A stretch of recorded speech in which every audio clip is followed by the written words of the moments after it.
Hey, what's up guys? This is Brandon Lee with Virtualization How To, and I hope you guys are doing really well this week. Coming to you, I think, with a pretty interesting topic, and that is running file services on top of object storage. Object storage being VMware vSAN. Something I've been playing with that's been very interesting to me the last couple of days is vSAN file services. What are vSAN file services? What is its purpose? What use cases do you solve with vSAN file services? How is it configured? Stick around, we're going to discuss vSAN file services in detail.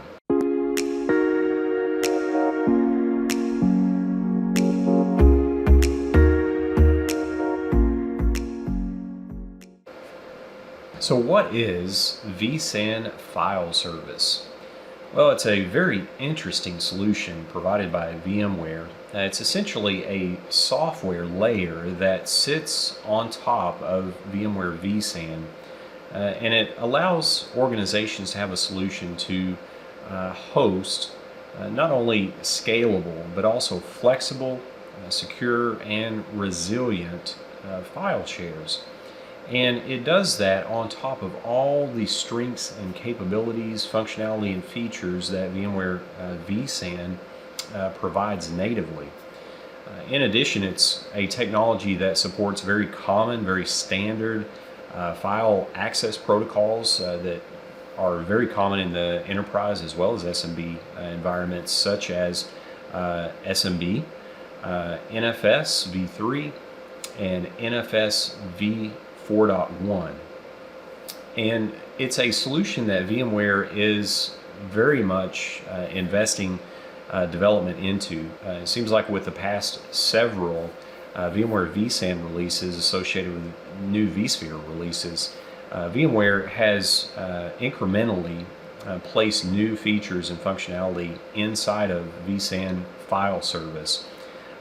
For instance, vSAN 7 Update 1 added support for SMB v2.1 as well as v3, and also Active Directory integration, which is extremely important for many in their environment with those access policies and identity and access management tied to Active Directory for many enterprise customers. vSAN 7 Update 2 added support with vSAN file service to stretch clusters. It also added data in transit encryption, snapshot capabilities, and just overall an improved and matured solution for vSAN file services, including scalability improvements, performance, efficiency. All of those things were drastically improved with the solution in vSAN 7 Update 2. One of the interesting aspects to me about the architecture of vSAN file service is how VMware has architected the endpoints into this vSAN file services layer in the cluster. And they do that by using a special group of specialized lightweight virtual machines that run containers inside that expose these endpoints. These virtual machines act as what VMware calls file service VMs, or FSVMs, and these are what manage the file shares inside of the vSAN data store and expose that ability to connect via NFS or SMB.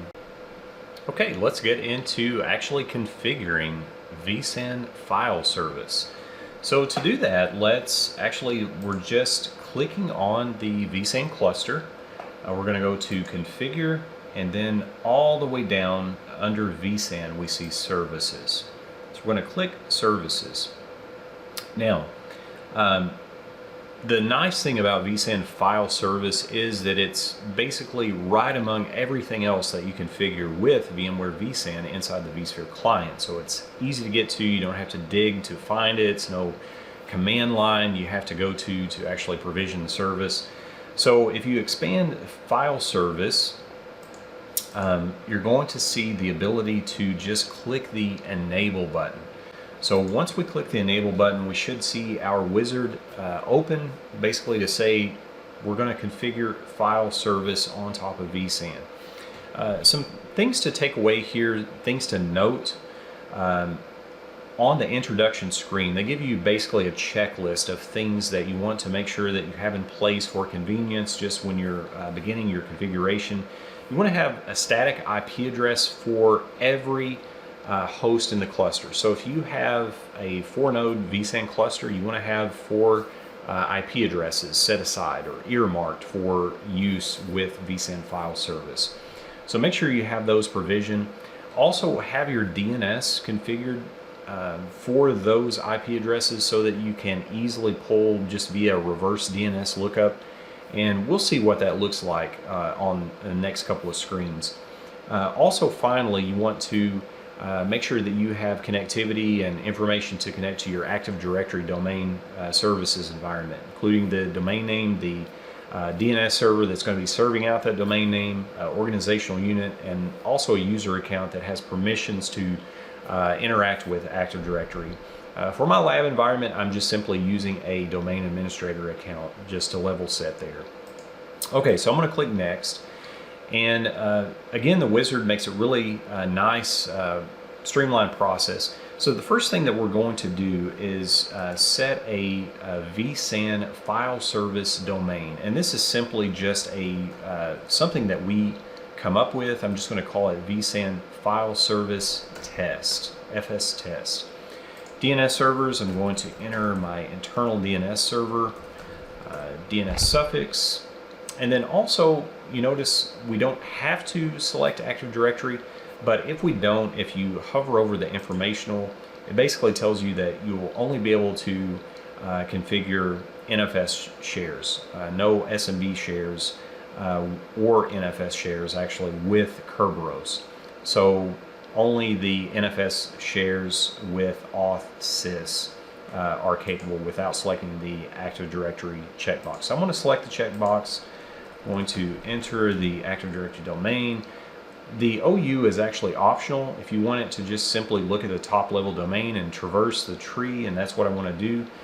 Active Directory domain name, or actually username, I'm going to just put in my administrator account, put in the password.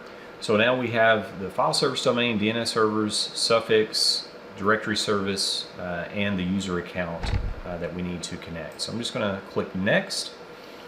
And here we are going to set up just a couple of basic networking things.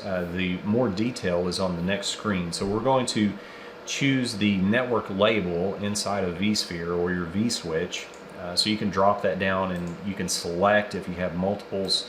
I'm just, for the purposes of this demonstration, leaving it at VM network. Subnet mask, I'm entering that, class C, then the gateway. Now, I'm going to click Next.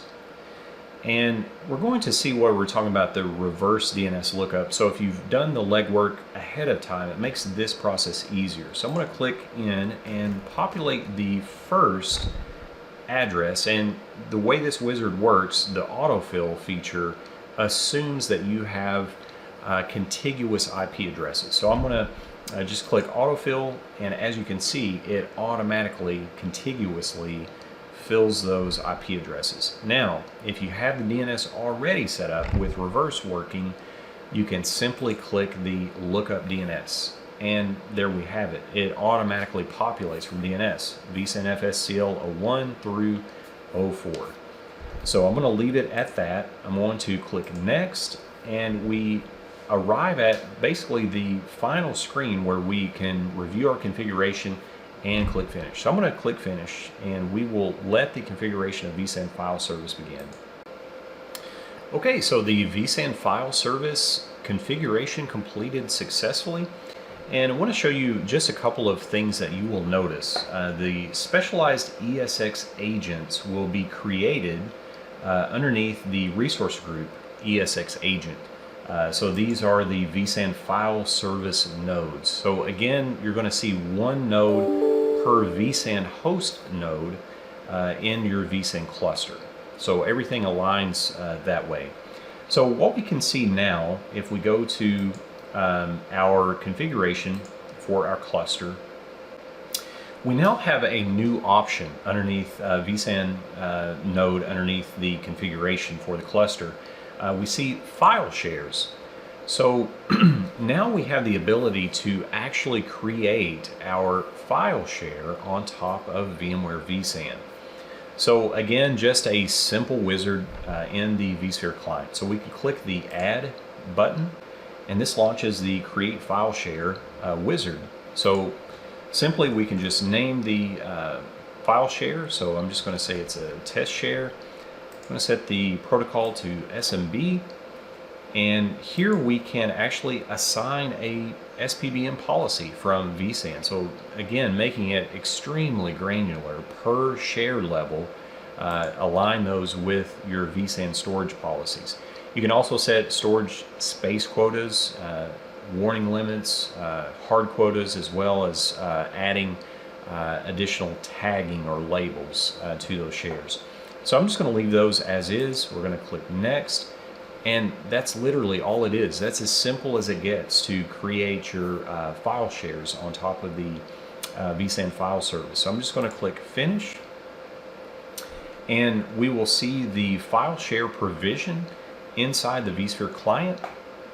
We see the test share configured, and we can actually click and have the options to edit. We can delete it, we can copy certain commands. And one of the nice features I like about this is you can copy the path easily. So you can click this and you can actually see the path assigned for this SMB share, so you can actually access it from a Windows machine or wherever else you want to connect to this share.